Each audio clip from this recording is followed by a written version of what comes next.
Tudo bem, pessoal? Aqui Mário Saldanha do saltrade.com.br. Eu gravei aqui para vocês um vídeo bem completo sobre índice futuro. São 45 minutos com toda a teoria, como funciona, nomenclatura, enfim. Para quem já opera, vai agregar muito. Para quem não opera, uma baita ferramenta para começar os trabalhos. Tá certo? Eu espero que vocês gostem. Deixem seu like, se inscrevam no canal que não está inscrito. Vão ser feitos mais materiais aqui, vídeos, eu vou soltar isso aí com o tempo. Compartilhem e aproveitem o que eu fiz, porque está muito legal. Fiquem com Deus, forte abraço, um bom vídeo.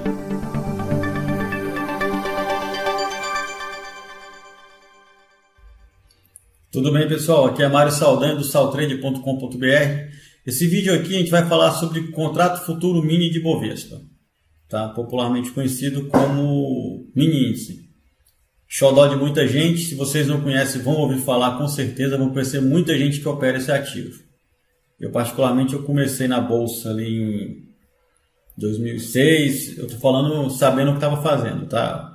Já como trader em conta real. 2006, 2007. E eu mexia com ações e opções, fui conhecer o mini contrato em torno de 11, 12 ali, amor à primeira vista, tá? Altíssima liquidez. A gente pode usar o Ibov como base, mais algumas coisas que eu vou comentar mais para frente, tá bom? Eu vou seguir esse sumário, introdução, estou fazendo, que é mini contrato futuro de índice Bovespa, o objeto do vídeo aqui. Códigos e vencimentos, condições de negociação, ajuste diário, a gente vai comentar sobre isso aqui também. Principais vantagens e desvantagens e umas considerações finais, tá bom? Vamos lá, é um derivativo que tem como objeto de negociação o índice Bovespa. O que se importa, Sal? Os dois andam juntos, é um derivativo dele. Se o índice Bovespa sobe, o índice futuro sobe. Se ele cai, o índice futuro cai. Já vai uma dica, como eu falei, você pode usar o Ibov também como referência para ter uma ideia da tendência e de mais técnicas aí para quem gosta de aliar essa ferramenta de comparação.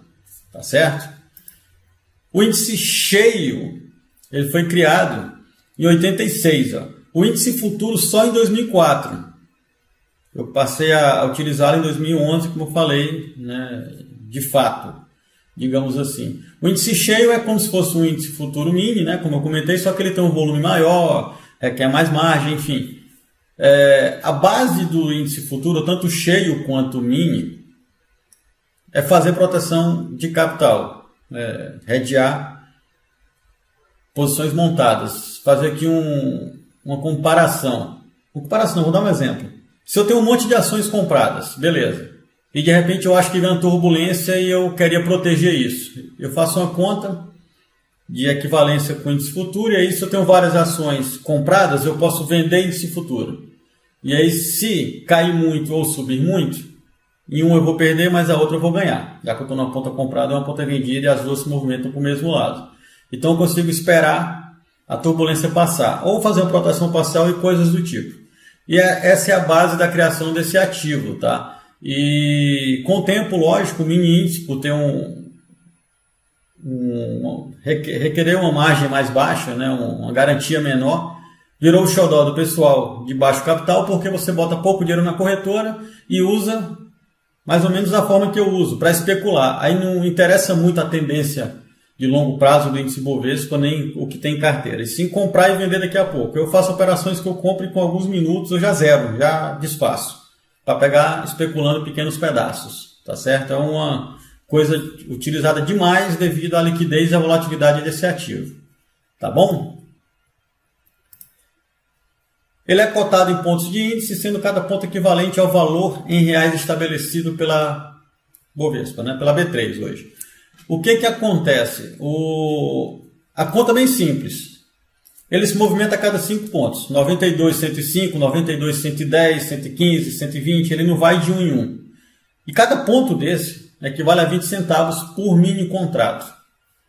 É uma conta bem simples. Começou a mexer, isso aí já vai entrar no cérebro automático, fiquem tranquilos. Mas, só para vocês terem uma ideia, um mini contrato mexeu 100 pontos. 100 pontos vezes 20 centavos, R$20 na conta.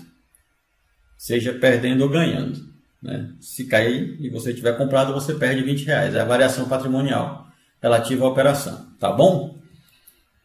A movimentação financeira é muito superior a dos ativos do Ibov. A liquidez é absurda, a movimentação é absurda, a volatilidade é absurda.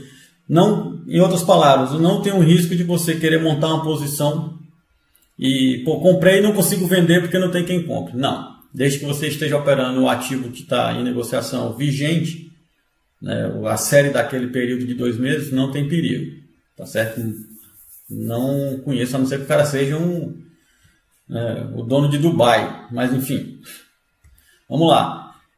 Eu falei para vocês que ele se movimenta junto com o Ibov, certo? Essa diferença aqui, eu particularmente, nome meu, tá? Um termo, eu chamo de gordura. Por quê? Ele tem o tempo médio de vida 2 meses. Daqui a pouco eu vou explicar melhor. E a cada mês par, ele chega ao seu vencimento e entra em vigor a nova série. Digamos que ele hoje nasceu, que eu coloquei aqui, ó, lançamento, né? A distância dele para o índice Bovespa vai dar em torno de 1%, 0,9%, 1% do valor do Ibov. Se o Ibov tiver em 90 mil nesse dia de começo de vigência, ele vai estar nascendo em torno de 90.900. Com o tempo, nesses 2 meses, essa distância vai reduzindo. No final da vigência, quando estiver para entrar o próximo, eles estão praticamente juntos. Para que isso serve? É simples, se eu faço day trade, operações no mesmo dia isso não varia. Então não importa muito, né? Eu uso para algumas coisas aí, técnica pessoal. Mas se eu monto a posição de proteção de estar comprado numa carteira e eu entro vendido no índice futuro, por exemplo, e passo um mês, essa diferença em pontos aqui, ó, já que eles se movimentam para o mesmo lado, ela vem para mim, porque tende a reduzir quando eu desmontar isso aqui. Então, dependendo de como se monta isso, para quem pensa em vários dias, chega a ser uma vantagem, né? Que é como se fosse uma opção. Para quem mexe com opções, você sabe que a raciocínio é bem análogo. Tá certo? O vencimento ocorre na quarta-feira mais próxima do dia 15 nos meses pares. Daqui a pouco eu vou colocar uma tabelinha de códigos e tal, vocês vão entender melhor. Mas fevereiro, abril, enfim, os meses pares, uma série está no meio do mês ali, na quarta-feira mais próxima do dia 15, vencendo e entra em vigor a próxima. Isso é bem importante saber. Eu já vi gente que o contrato venceu, sumiu da tela, ficou desesperado porque não percebeu que estava entrando outro no lugar dele, tá? Isso que eu estou falando, para quem estiver operando de fato, com o tempo vai ficar tudo no automático. Então, para quem não opera e vai começar, já é bom estar sabendo, mas enfim, é bem importante. Se for feriado nessa quarta-feira em questão, próximo dia útil ali, né? Quinta, sexta, aí depende. Mas é só ir na internet, todo mundo vai falar. Dia de rolagem, tal dia. Isso é bem simples também. A nomenclatura dele é bem simples. Começa com W e N, tá? Aí vem mais uma letra, que é a do mês, que vence, e depois o ano, né? Se for em 2019, termina com 19. Se for em 2020, termina com 20. Por aí vai. Eu deixei uma tabelinha pronta aqui para ficar mais simples. Em fevereiro, o índice que está vigente já desde dezembro é o G, é a letra correspondente. Ele vence em fevereiro, se eu estou em 2019, 19 depois da letra G, e no começo, né, as 3 primeiras letras sempre WN. Pode ver que aqui eu estou colocando WN na tabela em todos, porque tem que ter. G relativo a vencimento de fevereiro, J em abril, M em junho, Q em agosto. Isso aqui sempre foi e sempre vai ser assim. E ao final, o ano 2019. Por exemplo, digamos que eu esteja agora, sei lá, em março. Em março vai estar vigente a série J, porque ela vai vencer em abril. Quando chegar na quarta-feira, mais próxima do dia 15 do mês de abril, a J vai vencer, ela vai colar no índice Bovespa, como eu comentei, e aí ela vai desaparecer da tela porque vai entrar em vigor a série M, que vai estar distanciada de novo do Ibov. E aí ela vai comprimindo, até que ela encosta no Ibov de novo. Em agosto ela vence para entrar a série Q. E por aí vai. Ano que 2000 vai mudar para 2020 e assim por diante. É bem simples também. O índice cheio, só por curiosidade, é a mesma coisa, as mesmas letras, só que essas 3 primeiras, em vez de W e N, vai ser IND de índice. Tá certo? Bem simples também. Vamos lá. Não é necessário ter no financeiro disponível o valor correspondente da operação, bastando ter margem. Tipo, a Bovespa não quer que você tenha o valor correspondente ao contrato. Vamos lá, 100 mil pontos.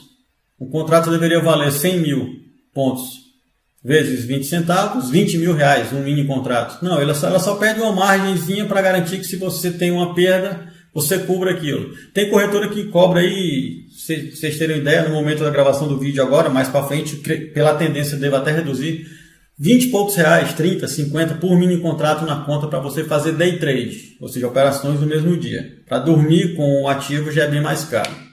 Você pode ter uma variação ali de um dia para o outro bem grande e você não conseguir cobrir.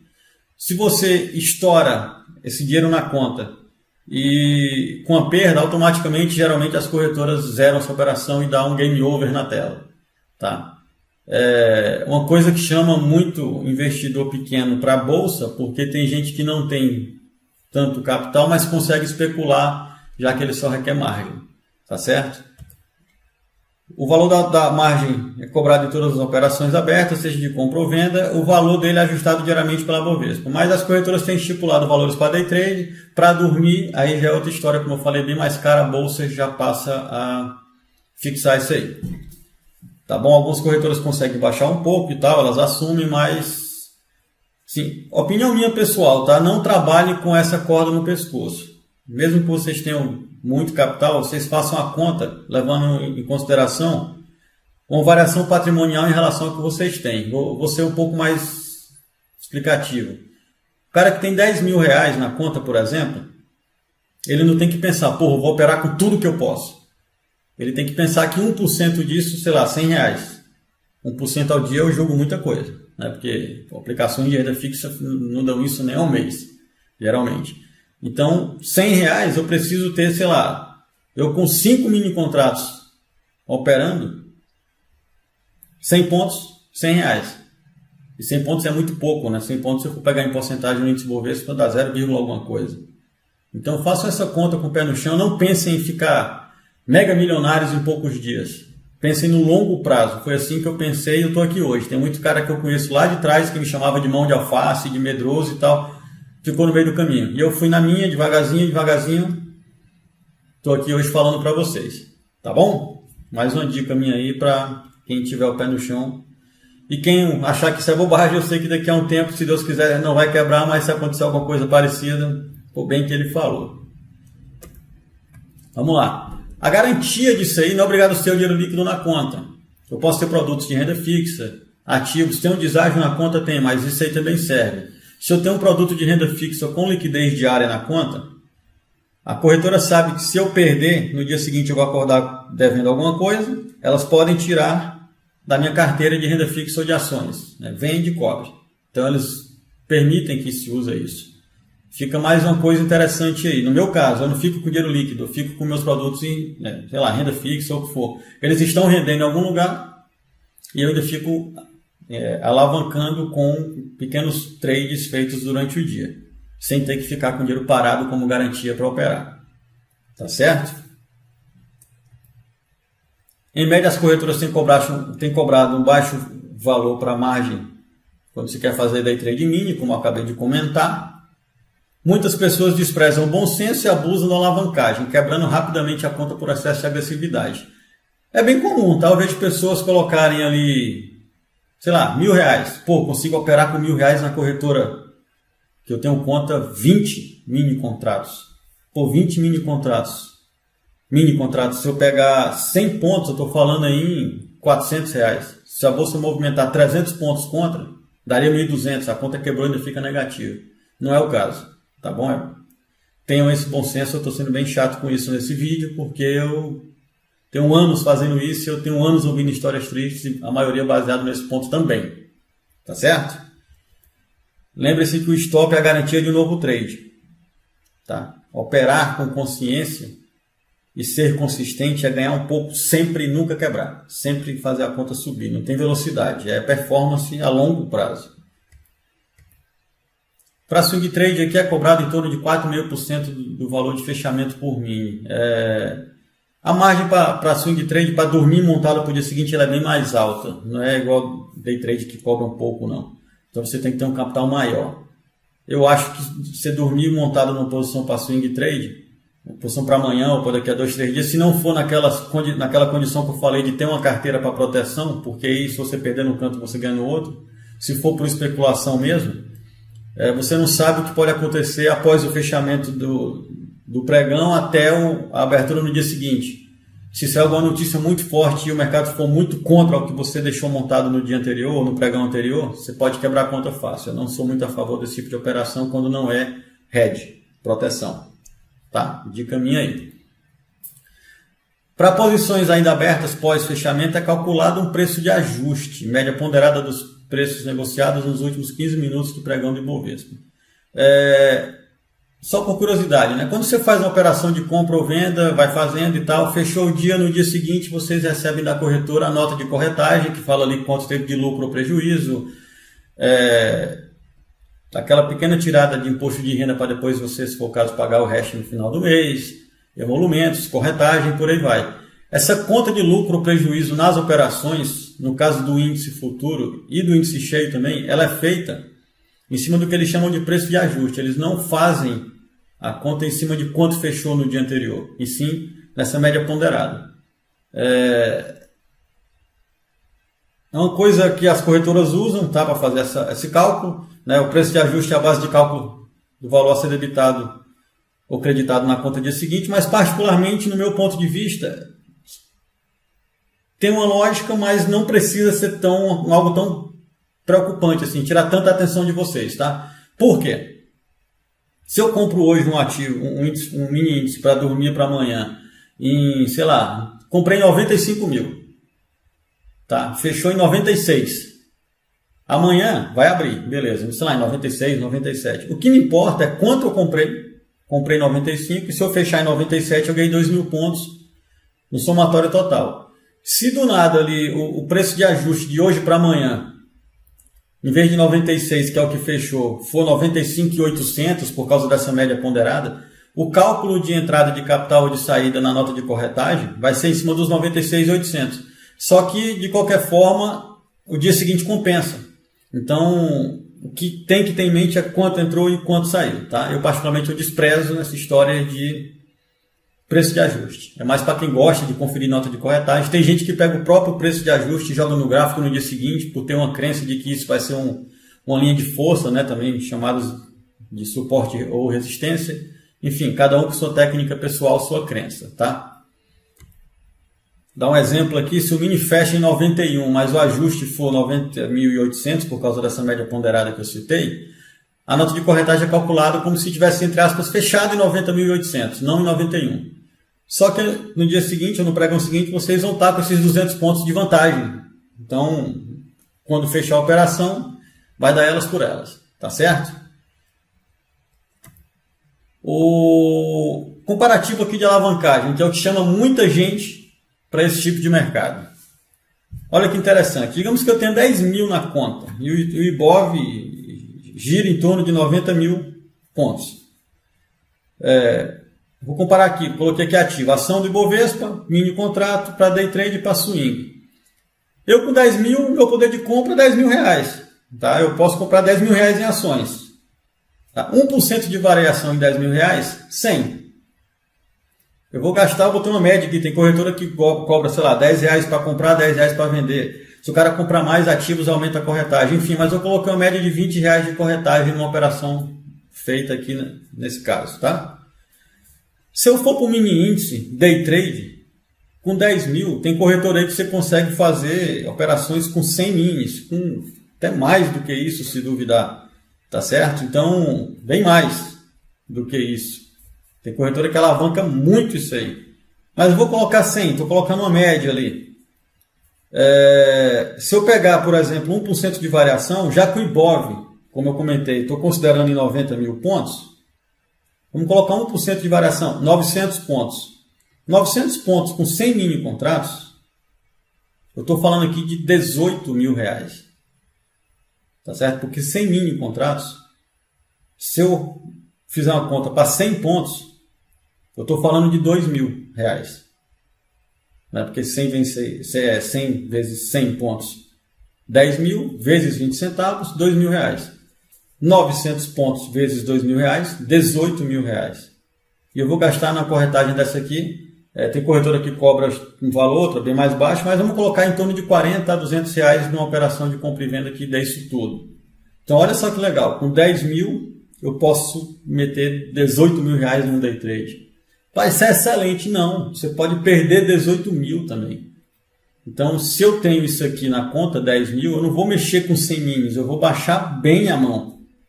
Essa é uma vantagem que eu julgo desvantagem, porque é o que mais faz a galera quebrar. Olho gordo, tá? Então, aí, mas é pessoal. Estou dando dica como eu vejo, tá? Para swing, vamos colocar aqui 5 minis que seja, por causa da margem que é bem mais reduzida. Swing é dormir hoje para acordar amanhã. Se eu fizer, dei um exemplo aqui, 500 pontos numa operação dessa, eu nem coloquei aqui 1% de variação, tá? Eu até reduzi. Com 500 pontos numa operação dessa de compra e venda, eu faço 500 reais com 5 minis, porque 5 minis, 100 reais a cada 100 pontos. Tá? Se eu for tratar com os 900 pontos aqui, eu farei 900 reais. E eu vou gastar aqui de 2 a 10 reais de corretagem em média. Ou seja, de qualquer forma, as ações perdem muito. A alavancagem, até para swing trade, que tem uma margem bem mais reduzida, é muito agressiva. Eu acho que ficou claro o recado. Tenham muito cuidado com isso. Usem da forma que vocês acharem melhor, tá? E stop na mão, controle de risco, técnica pessoal, tudo isso é muito importante. Tá? Ganância demais, né? É igual aquela história do dobro ou nada. Dobro, vai crescendo. Uma vez que der nada, você perde tudo. Tá? Eu não sou a favor disso. Enfim. Vantagens. Baixa corretagem, bem baixa. Tem corretora que cobra centavos por mini contrato negociado, né? Tem horário de negociação mais dilatado que os papéis do índice Bovespa. Os horários atuais aqui, né, que já vem de longa data aí. A bolsa abre geralmente às 10, os papéis, né? O índice futuro, tanto cheio quanto mini, abre às 9. Você já ganhou 1 hora de negociação. A liquidez nessa primeira hora é menor? Tem um pouco menos de liquidez, mas mexe tranquilo. Então, para quem é meio nervoso ali, viciado, ganhou 1 hora a mais. E ele fecha sempre um pouco depois do Ibov. Né? Sem ser horário de verão, o Ibov tem fechado em torno das 17, índice futuro às 18. Em leilão e tal. E com horário de verão, a bolsa fecha em torno das 18, 18h05 ali, e o índice futuro fecha um pouco depois, 18h15 e por aí vai. Mas ele tem um horário mais dilatado que só perto do Ibov. Chamei de vantagem pelo lado do vício, tá bom? Ele segue o índice de forma pura, teoria de Down.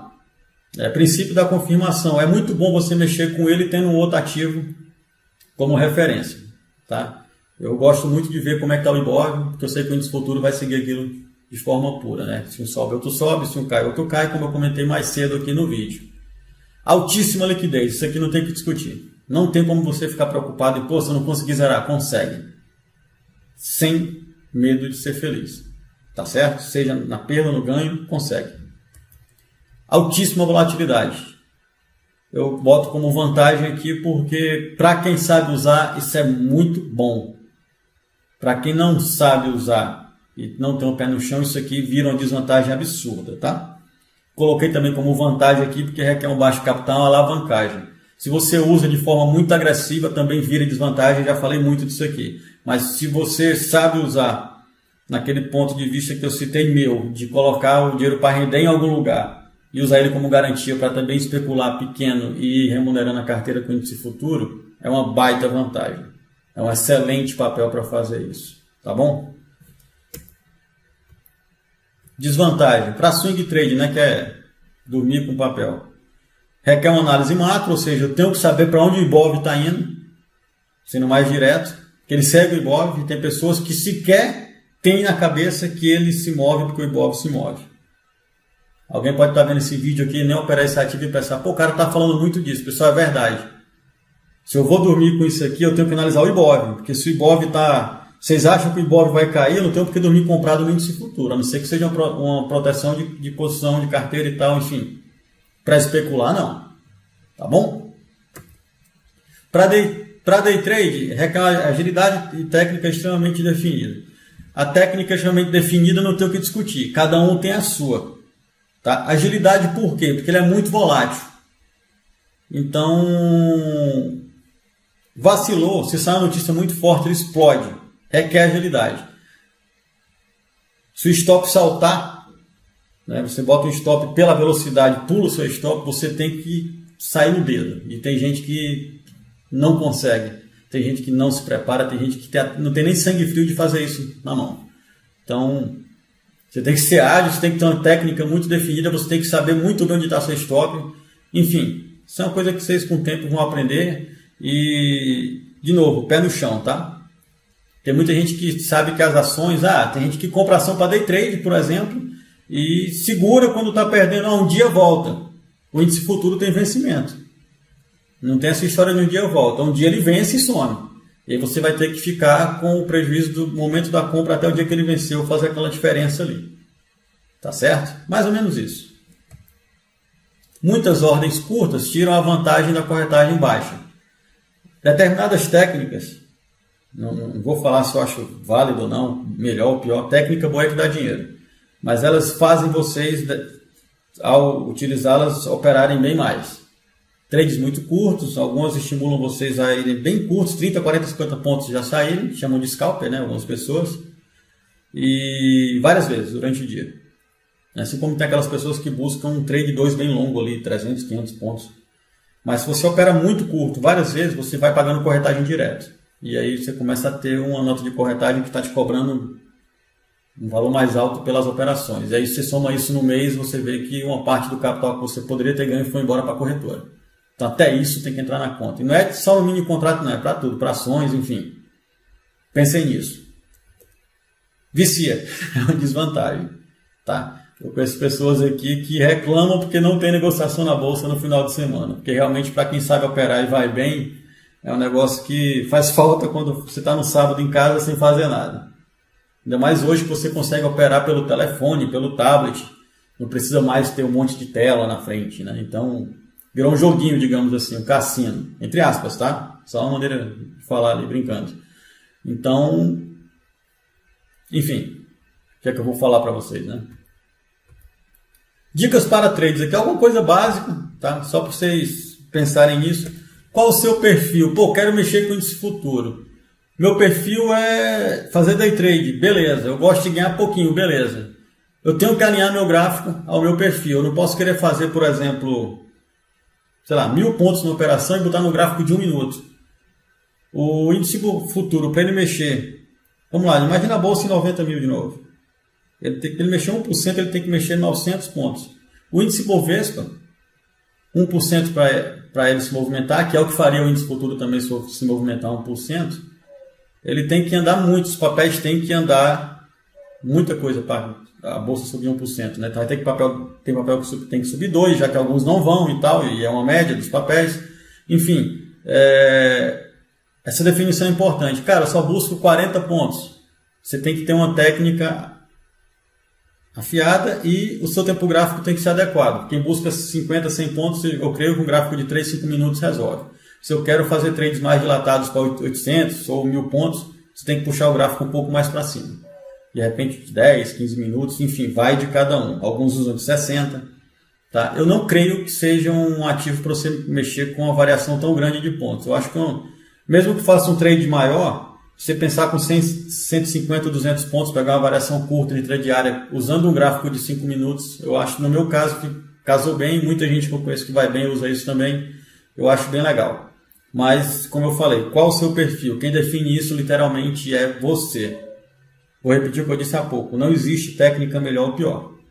Existe a que dá certo. E cada um tem um cérebro. Cada um sabe o que está dando melhor para si. Tá certo? Qual a sua meta? Remunerar a carteira? Colocar dinheiro em renda fixa e remunerar? Não, quero viver só com day trade, sacar todo mês tanto e tal. Definam bem isso. E uma coisa minha, tá? Eu não sou a favor de meta diária, por exemplo. Meta é o que vocês querem para a vida. O cara que pensa, sei lá, eu quero ganhar saldo. 8 mil por mês. Se eu colocar uma média de 20 pregões no mês, isso dá R$400 por dia. Eu não posso querer fazer todo dia R$ 400. Eu tenho que pensar em fazer 8 mil ao mês. É a mesma coisa? Não. Porque se eu quiser fazer todo dia 400, eu vou me obrigar a fazer 400 naquele dia, ou seja, no meu cérebro eu estou acordando com R$ 400 negativos. Se eu tenho uma técnica boa, eu deixo fluir. Se acontecer alguma coisa no gráfico ou na sua técnica que não use gráfico, enfim, cada um vai do seu jeito, que me grite, é hora de entrar, eu vou entrar, só quando eu tiver certeza. O longo prazo vai te dar uma performance do jeito que você quer, se você for bom. Mas se forçar a operar, vai dar 5 da tarde e você não fez um trade, você vai procurar um para fazer R$ 400. E nessa hora de procurar um, sem ser a hora certa, você vai acabar fazendo besteira. Sem falar que se você errar a mão, você quer fazer R$ 400 por dia e de repente perde 300 na primeira operação, você vai ter na cabeça que tem que recuperar 700. Psicologicamente isso é muito ruim. Tá certo? Então pensem um pouco nisso também. Cada um tem que saber medir seu estômago, né, quanto aguenta e tal. Tem gente que vai, tu opera com quantos? Com X contratos. Eu vou também. Não, cada um tem sua realidade. Importantíssimo que isso fique bem claro na cabeça de vocês. Possui o tempo disponível para acompanhar o dia todo? Isso é bom, hein? Vocês terem isso em mente. Tá? Eu sei que hoje, mesmo que não tenha, o cara pega o telefone e acompanha. Eu sou um. Mas é importante saber algumas coisas, daqui a pouco eu vou citar. Porque primeira hora de pregão ali, antes da bolsa abrir, o índice futuro ele tende a ficar um pouco mais, digamos, solto, né? Os ativos do Ibov não estão mexendo, o Ibov ainda está parado, então ele fica meio alheio. A última hora de negociação também. Horários como abertura do índice Dow Jones, alguma notícia forte lá fora para sair, um payroll da vida, ou sei lá, alguma coisa que saia inesperada. Como agora a gente teve um ano eleitoral aí que qualquer coisa que saía na mídia forte, a bolsa explodia ou caía. Então vocês têm que pensar nisso. Pô, se eu não estiver acompanhando, eu não tenho que estar com posição montada. Ah, mas eu lancei o stop. Eu não aconselho. Se o movimento for muito agressivo, o seu stop pode ser saltado. Tá bom? Aí vocês vão abrir e levar um susto. Qual o máximo de minis que pretende ter em uma operação? Como eu falei, tem gente que usa a alavancagem toda e outras pessoas que vão mais pelo pé no chão. Aí definição de cada um. Tá? Eu já falei o que eu penso, não vou ficar massacrando mais aqui, mas pensem bem nisso na hora de operar mini contrato. Tá bom? Ajuste de operações. O tempo gráfico tem que estar alinhado ao seu perfil e ao tempo disponível para operar. Foi mais ou menos o que eu falei sobre o tamanho de um trade e quantidade de pontos. Acho que isso ficou bem claro. Sou um pouco redundante, mas é que eu me preocupo muito com o modo que as pessoas operam, principalmente o que eu vejo o nego colocando aí nas redes sociais. Ajuste a quantidade de minis aos alvos e à meta do dia. Pô, se eu quero, sei lá, R$ 400 por dia, como eu falei, se eu tenho 10 mini contratos na operação, 10 mini contratos, 100 pontos, R$ 200. 200 pontos, R$ 400. Eu não tenho por que operar 100 mini contratos para pagar R$ 400. É insano. Então, cara, pô, se eu consigo fazer uma média tranquila ali, se eu for na boa, 200 pontos por dia, na boa, sem estresse, eu vou com 10 mini, 200 pontos, R$ 400, acabou. Ou consigo fazer 300, reduz para 6, 7 minis. Tem que estar muito bem definido. Tá certo? Não tenha receio em sair do trade de forma antecipada, nem que parcial. Uma coisa que eu adoto para mim. Quando eu entro na operação, ela começa a andar, deu medo, já saio. Mas andou a meu favor e chegou num ponto ali forte, que eu acho que pode enroscar no começo do trade, ali 100 e poucos pontos, eu já saio uma parte. E algumas vezes, até dependendo do movimento, eu já pego o meu stop e já boto mais para perto de novo. Porque se der uma contramão, eu não vou perder o que eu perderia no stop inicial, e algumas vezes eu não chego nem a perder. Se eu fizer esse ajuste bem feito, eu consigo colocar de uma forma que, se eu for estopado, eu apenas fico no 0 a 0, desde que o começo da operação vá da forma que eu planejei a meu favor. Eu sou muito favorável à saída parcial. Tá? Enfim, tem gente que tem medo de apertar o botão. Sei lá, dinheiro bom é na conta, e o dinheiro só é teu quando tu sai da operação. Eu estou ganhando 10 mil. Não está ganhando não, cara. Se tu zerar, tu vai ter 10 mil na conta. Se a operação está aberta, tu só está supostamente ganhando se tu zerar naquele momento. Tá? O trade ele só acaba quando você zera a operação. Tá bom? Respeite o gráfico.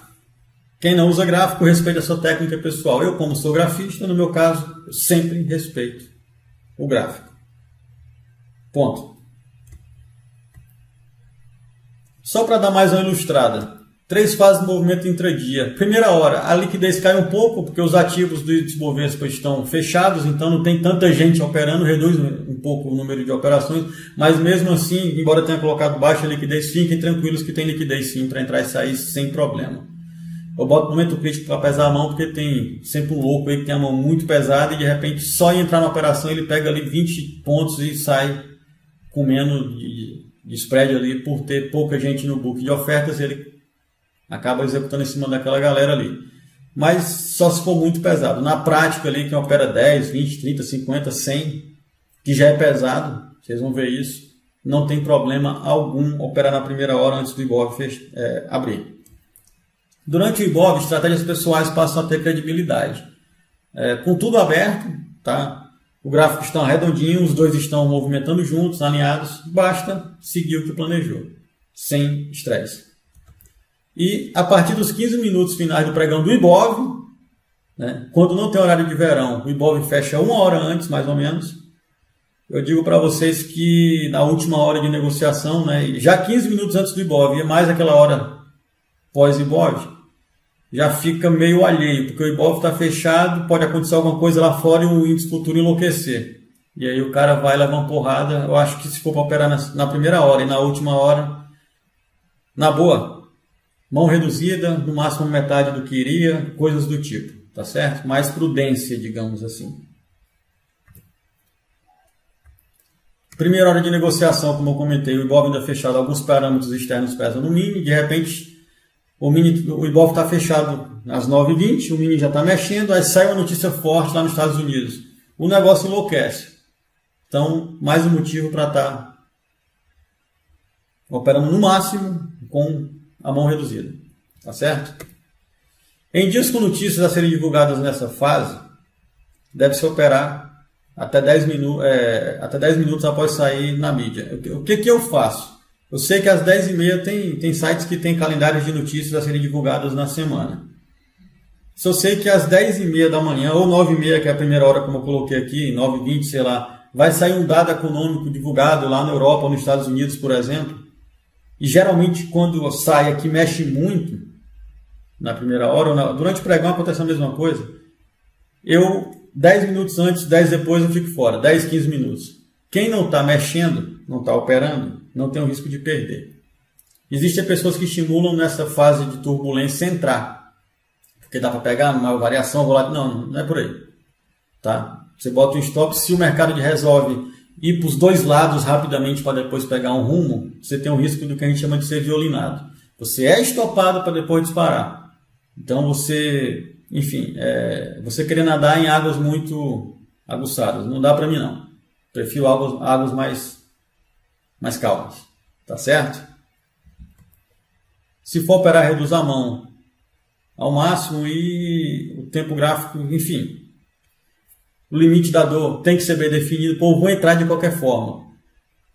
Pô, consigo perder tantos reais, então meu stop equivale a tantos pontos. Cara, isso aí tem que ser muito bem definido na primeira hora, porque se der uma loucura, você tem que sair de qualquer jeito. Na boa, vá com mão reduzida. Defina muito bem o stop. Ponto. Durante o pregão, algumas dicas também. Nunca esquecer que o mini é derivativo. Por quê? Estou vendo o Ibov mexendo, digamos que, vou dar um exemplo hipotético aqui, pô, em 93.600 de Ibov tem um suporte, uma resistência que eu chamo de linha de força, muito forte. Se o Ibov chega nessa parede, ele tende a parar ou fazer algum movimento brusco diferente ali, porque é um local de interesse. O índice futuro vai sentir. Pô, Sal, tenho que acompanhar o Ibov durante o dia? Não precisa também. Alguns acompanham, tá? Eu tenho uma maneira de fazer essa ligação direta no gráfico só, por exemplo. Mas você tem que saber que alguns pontos do Ibov são importantíssimos. Um topo histórico, por exemplo. Digamos que o Ibov não vá naquele valor, nunca tenha passado aquela máxima na história dele. Aconteceu agora há pouco, né? O Ibov não tinha passado ano passado, em 2018. Eu estou gravando esse vídeo em 2019. O Ibov nunca tinha passado 70 e poucos mil pontos. De repente passou e foi para 80 e foi embora. é um valor que no momento da ida é um campo nunca explorado, tá? E o índice futuro fica solto. Então você tem que olhar um pouco para o Ibov, porque ele vai fazer marcações em pontos que nunca foram feitos como marcação, e o índice futuro vai respeitar porque o Ibov respeitou. Tá? É uma jogada que eu faço de sempre usar os dois ali, né? Charles Down falou isso há muitos anos atrás e eu julgo vital, muito vital para quem quer operar isso aqui por longo prazo. Tá bom? É uma arma importantíssima. Usa entradas parciais sempre que houver risco de volatilidade, coisa do tipo. Muitas vezes digamos que eu opere, vou dar um chute aqui, tá? Não estou falando de mim especificamente. Digamos que eu opere com 30. E eu não tenho certeza se vai subir, mas eu, sei lá, acho que vai. Eu posso comprar 15, se passar um ponto que me confirmaria, eu compro mais 15 e estou com 30 montado. Se de cara já vier na contramão, eu stop só 15, eu iria entrar com 30 e perdi menos. Tá? Da mesma forma que se eu entro com 30, vai subindo e eu fico com medo de que não vá mais, eu posso sair 15, já garanto uma parcial, boto o stop mais justo. Se voltar, estou tranquilo. Enfim, eu gosto muito dessa jogada de nunca, quando eu tenho medo, né, ou existe um risco maior, nunca entrar com tudo. Porque isso aí protege mais o capital. Mas é método pessoal, como eu coloquei aqui entre parênteses, vai de cada um. Tá certo? Independente de qualquer coisa, se você opera mini, use o gráfico do mini. Como eu falei, eu gosto muito de olhar para o Ibov ali, pegar algumas coisas mais gritantes, né, para poder deixar no alarme ali, mas gráfico do índice futuro. Eu vou usar o do cheio do lado do mini, porque o princípio da confirmação fala que você usa dois ativos irmãos. Não precisa, pessoal. Na boa, os dois, no caso do índice cheio com o mini índice, vocês vão ver que eles andam iguais. 99, sei lá, quanto do tempo eles estão valendo praticamente a mesma coisa. Não tem por que comparar os dois. Use o ativo mãe, que é o índice Bovespa. Não use o cheio com isso. É meio lógico, tá? Vocês vão ver que, não precisa. Tá bom? Se você perdeu e foi contra, como eu disse, não fique torcendo. Stop. Preço médio também é uma coisa que eu não gosto. Estou perdendo, entrei com 10. Eu vou entrar com 20, porque se voltar eu consigo recuperar mais rápido. Não, pessoal, você tem uma técnica, você entrou, sua técnica naquele momento não deu certo, você foi no seu ponto de stop, você tem que stopar. Tá certo? E aí parte com o próximo. Lembre-se que quando você entrou na operação, você definiu, teoricamente, né? Teoricamente, quem tem técnica bem definida. Você já sabe onde é o stop se ela der errado. Você aceitou que o stop fosse ali caso a operação desse errado. Então não tem por que mudar isso. Porque se você mudar o stop ou resolver não stopar e aumentar a mão, você está mudando de estratégia durante a operação. E durante a operação, o seu psicológico não está tranquilo tanto quanto no momento da entrada. Nunca é prudente. Siga o que você planejou quando você decidiu, não depois. Não é a mesma coisa de você estar ganhando. Se você entra comprado e vai subindo, você ir movendo o stop para cima, para caso volte você garantir, é diferente. Você não está mudando a estratégia. Ela está indo a seu favor, você está ganhando, ela deu certo, você apenas está ajustando. Agora você não pode ter entrado em alguma coisa que deu errado e você querer aumentar a agressividade pensando que se chegar a voltar para o lado que você queria, você vai ter o lucro ou pelo menos sair no 0 a 0. Isso eu acho suicídio. Tá? A não ser que seja aquele negócio que eu falei de entrada parcial. Tá, mas se eu quero aumentar o preço porque eu iria com 10, só entrei com 5, agora eu vou entrar com mais 5. Tenham muito bem isso definido em mente. Tá? Essa história de all-in, dobro nada na bolsa, não leva a lugar nenhum. Muita gente que eu vi quebrar foi por causa disso. E eu não vou deixar nunca de colocar isso como uma dica minha. Tá certo? Você é o responsável pelo seu trade. Eu vou fechar aqui o conteúdo. Tá? Eu entrei porque fulano falou que ia subir ou cair. Eu entrei porque eu vi numa sala que era para entrar. Eu entrei porque... Pessoal, a conta é sua. Quem apertou o botão foi você. Se ele, fulano, ciclano, ou algum lugar que foi escrito, ou num grupo de amigos de WhatsApp, Telegram, o que seja, alguém deu uma dica que você foi porque quis. Continua sendo o responsável, tá? Não culpe o universo, o seu amigo. Por isso que eu sou muito chato em falar, aprendam e operem de forma independente. Definam sua técnica, definam seu perfil vejam como vocês querem levar isso adiante e tentem, ao achar um ponto de equilíbrio, segui-lo de forma fria, disciplinada e consciente. Tá certo? Fiquem com Deus, um forte abraço. Qualquer coisa, né? Se vocês estão vendo esse vídeo, vocês têm aqui minhas redes sociais, então é mais para fechamento mesmo. Contem comigo e vamos que vamos. Um abraço, fui!